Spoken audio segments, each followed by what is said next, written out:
আমরা দেখছি যে শাহবাগ মোড়ের যে সড়ক রয়েছে সেই সড়কে নামাজ আদায় করছে সাধারণ ছাত্র জনতা এবং যারা এখানে এই আন্দোলনে অংশগ্রহণ করেছে।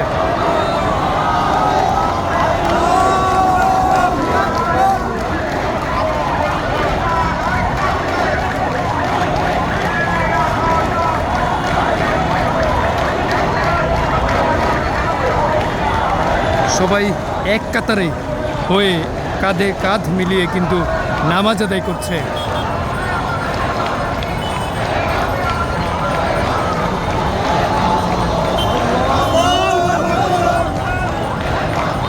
বেশিরভাগ সবাইকে দেখছি তা সবাই আজকে এই আওয়ামী লীগকে নিষিদ্ধ এবং আওয়ামী লীগের দ্রুত বিচার দাবিতে এই সমাবেশে অংশগ্রহণ করেছে এবং এখন শাহবাগ ব্লকেট কর্মসূচি